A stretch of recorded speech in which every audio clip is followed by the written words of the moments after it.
Hey, it's Sam from Sugar Spun Run, and today I will be showing you how to make this incredibly decadent peppermint bark cake. It has moist chocolate layers, a peppermint white chocolate frosting, and a rich fudgy ganache, and I think you are going to love it. Let's get right to it and get our ovens preheating to 350 degrees Fahrenheit. Now for today's recipe, we're going to start with a large mixing bowl, and to this we're going to add 1 3/4 cup of all-purpose flour, which I already have in my bowl here. We'll also be adding 1 cup of granulated sugar, as well as 1 cup of firmly packed light brown sugar. Now, if this cake recipe starts to seem familiar to you, it's because I have actually used it in some of my other recipes on the blog. It just works so well, it makes the perfect crumb for our peppermint bark cake. If you've tried it before, you probably already love it. If you haven't tried it before, you are in for a treat. Next, let's add our cocoa powder. You will need 3/4 cup of cocoa powder, and I recommend using a dark cocoa. This is going to give the cake a darker color, a darker flavor, and it's just going to give it more of that dark chocolate peppermint bark vibe, which I personally love.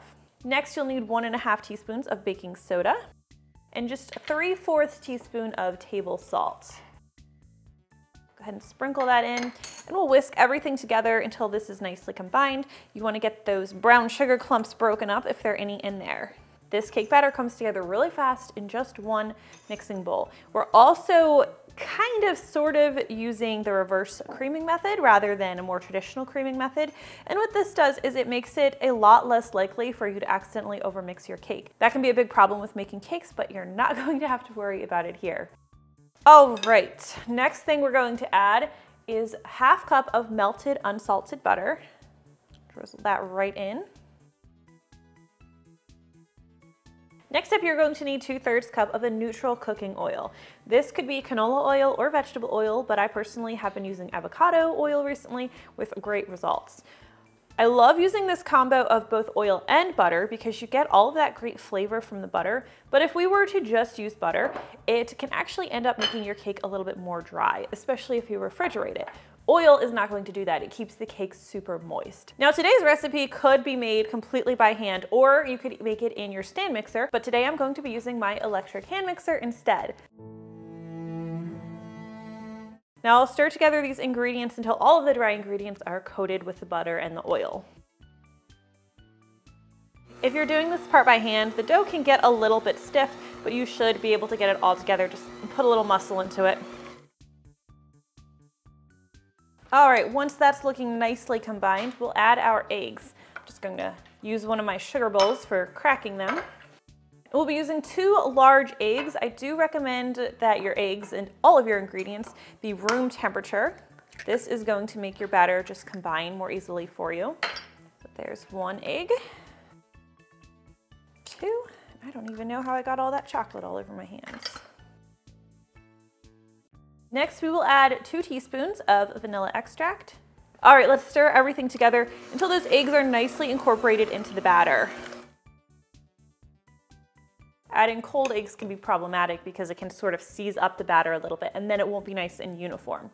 Next, you will need a cup of buttermilk. We're going to gradually stir this into our batter. And I do recommend full-fat buttermilk. If you cannot find buttermilk, I do have an easy substitute that I think I have a video for. I shared on my blog. It's very easy to make using whole milk and either vinegar or lemon juice. It's not my preference, but it works in a pinch. That last bit. Let's just pause for a second. It's always good to periodically scrape the sides and bottom of the bowl. I'd say even, or especially if you're making this with a stand mixer, you want to make sure you have a uniform batter. That's really important. Okay, the next ingredient you are going to need is a 1/2 cup of steaming hot or even boiling water. If you want to really amplify the chocolate flavor of this cake, use steaming hot coffee instead. Now, whether you use water or you use coffee, the important thing is that this be very hot, and be careful that you don't burn yourself when you're stirring it in. By using a hot liquid, what we're doing is we are actually helping to bloom the cocoa powder, giving this cake a super, super rich chocolate flavor. Just don't splash yourself. Make sure you get that completely combined. I think I'm done with these beaters, but I do want to grab my spatula and give everything a nice stir again to make sure I do truly have a uniform batter. Now, when I was developing this cake, I did a lot of thinking about what I wanted each dimension of it to be. I decided that the base of the cake, the very core of it, would be solid dark chocolate flavor. The peppermint and white chocolate are going to come in the frosting, and then we will have another rich chocolate ganache on top. It's so good.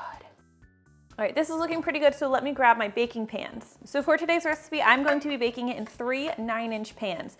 I have greased the sides and bottom with baking spray, though alternatively you can grease it with vegetable shortening and then flour it. And I always line the bottoms of my pans with a round of parchment paper. That is going to be your guarantee that the cake doesn't stick in the pan when you go to turn it out. Now, I bake this cake in 9-inch pans, but for a thicker cake, you could bake it in 8-inch pans instead. You would just need to give the cakes a little bit more time in the oven. All right, let's evenly divide the batter into these pans. All right, once that's divided, we're going to take this over to our oven. Now, if your oven doesn't bake evenly or doesn't have enough room, it's fine to leave one of the trays on the counter while the other 2 bake, and then bake the last tray or pan. These cakes take about 20 to 24 minutes to bake. You'll want to cook them until a toothpick inserted in the center comes out clean or with a few moist crumbs. If you're baking a single cake, you're going to be closer to that 20-minute mark. 2 cakes or even 3 at a time will be closer to the 24 mark. It's always better to check a little bit sooner rather than later. You never want to overbake a cake. I'll take these over to the oven. All right, let's go ahead and check these. And make sure you do check every cake individually, because if your oven doesn't bake evenly, one may cook faster than the other. These all look great, so I'm going to let them cool in their cake pans for about 10 to 15 minutes. Then I'm going to take a knife and I'm just going to run this along the outside of the cake.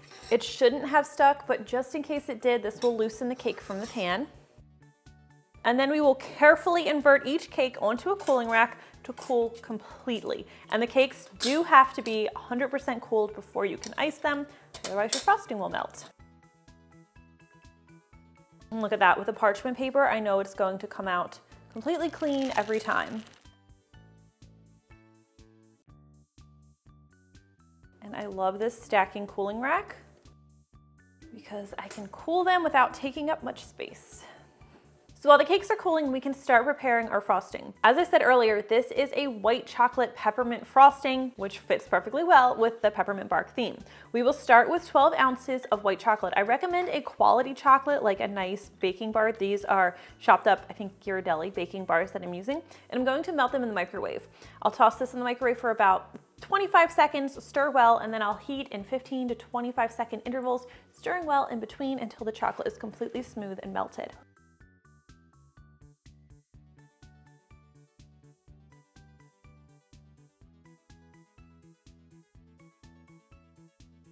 So when you're first melting the chocolate, the first couple times you heat it, it may seem like not much is happening, but still stir it every time and still keep heating it in brief spurts. If you heat it for too long, what's gonna happen is the chocolate will seize and it won't be usable. Whether it's white chocolate or classic chocolate, you never want it to get too hot. All right, once this chocolate is melted, now you need to let it cool. You want to let it sit until it is no longer warm to the touch, and I usually just fill the bowl and make sure the bowl isn't warm to the touch before you add it to the rest of your frosting. If it's too warm, it'll melt your frosting and make a greasy mess. I'm gonna set that aside, and now we'll prepare our buttercream base. All right, so grab yourself a large mixing bowl, and next you are going to need, are you ready for this? 2 cups of softened unsalted butter. I know it's a lot of butter. I'm making a lot of frosting for this recipe because we're going to be icing 3 layers, and I like to have extra frosting so I can do swirls on top. If you're not doing swirls on top, if you're appalled by the thought of 2 cups of butter, I know some people will be, then you can cut the recipe in half. You're just not going to have that much icing. You will probably just barely be able to cut the cake with half. I just want to give you a heads up on that. Another thing I want to note is that the ratio of butter to sugar is higher than a lot of classic buttercreams, so it's actually not a super sweet frosting because there's a lower ratio of sugar to the butter. I hope I said that right. All right, drop that in our mixing bowl. And for those of you still appalled, I'll make sure I link to my bread recipe instead. That might be a better fit for you. Today's recipe can easily be made in a stand mixer using the paddle attachment, but today I'm going to just be using my electric hand mixer instead. We'll beat this butter until it's smooth and creamy.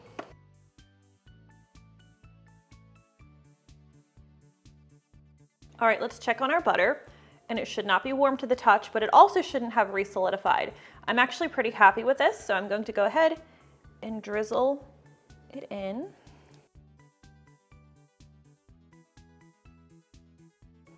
All of that in there. We don't waste butter, we don't waste chocolate. With today's prices, we don't waste anything. Now stir this in until these two ingredients are nicely combined. All right, next we will gradually add our sugar. You'll need 4 cups of powdered sugar for this recipe. Now with the classic buttercream, for 2 cups of butter, you'd be using 8 cups of sugar. So it's not that bad when you look at it that way. Always add your sugar gradually, just a little bit at a time. It's best to stir it on low speed to keep that powdered sugar from just puffing all over your kitchen and all over you.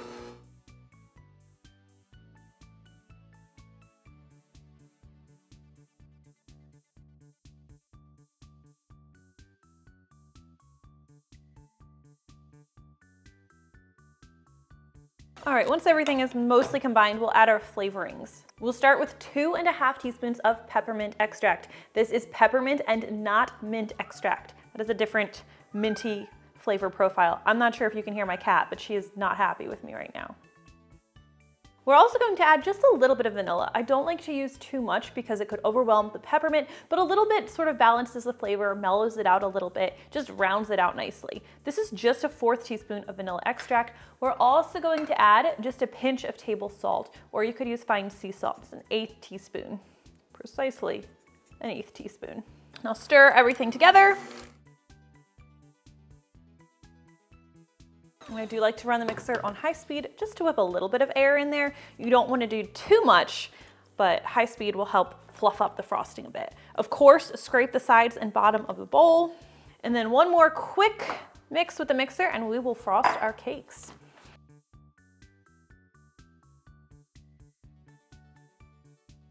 So I'll be assembling this on my cake platter. Now, if I were taking these to a holiday dessert table, or if I were really fussy about these cakes and wanted them to look perfect, I would probably level them, but they baked up almost completely flat.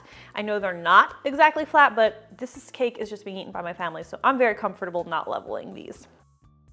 Go ahead and do a nice even layer of frosting in the middle. Also, if you ever take a cake somewhere and someone complains that it's not level, they don't deserve your cake. But also that's never going to happen. You are going to care much more about your cake being perfect than anyone else. Layer number 2.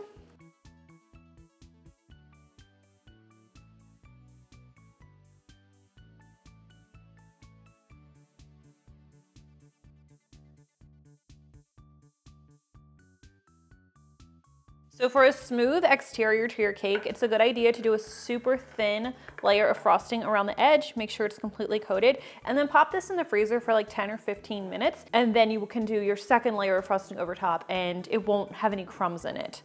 The first layer is called your crumb coating.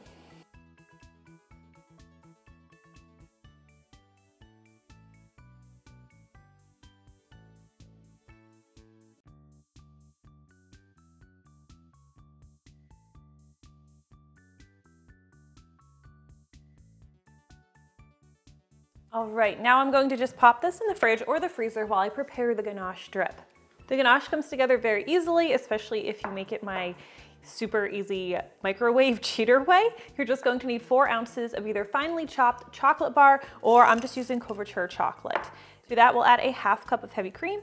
Just drizzle that evenly over the chocolate. Pop this in the microwave for 25 seconds, stir it really well. And then this is usually not enough to get your chocolate completely smooth and melted, so pop it back in for another 20 seconds. If it's still not done, do another 10 or 15 seconds after that. Just as I said before, never heat it too fast.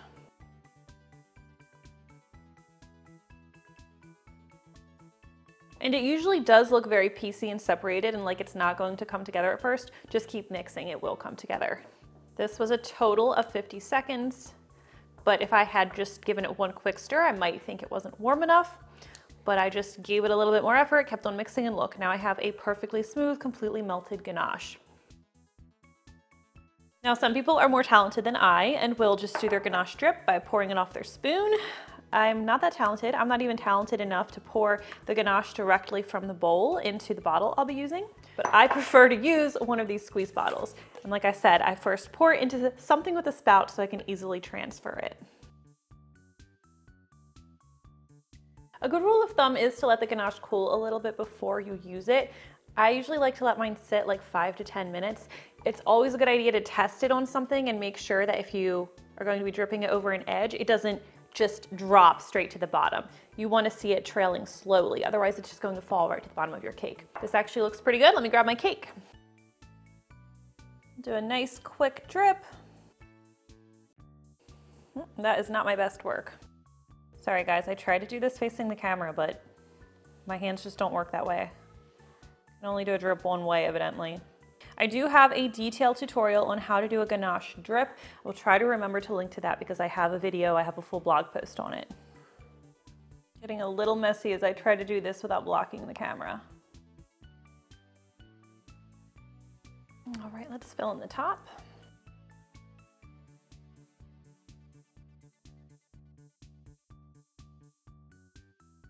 All right, this will go back in the fridge where it will sit for the ganache to harden, and then we can add our final white chocolate dollops on top. My ganache probably could set a little bit more. We're going to go ahead and do this anyway. I'm using the Attico 846 tip for decorating today. I like nice tall swirls. And this is really why we make as much frosting as we do, because I like to have it for the top. It just adds such nice height to the cake, makes it look so pretty. And the very last thing we'll do is add crushed candy canes on top of each swirl. All right, let's go ahead and cut into this cake. You guys know this part always makes me nervous. Really bad at doing nice cuts, at least for the first cut. I have anxiety about a lot of things, but cake cutting is near the top of the list. Cake cutting on camera. Oh yeah, this cake is so good. And that is how you make this fun and decadent peppermint bark cake. I really hope you enjoy this recipe, and if you try it, leave me a comment, let me know what you think. I always love hearing from you. Thank you so much for watching, and I'll see you next time.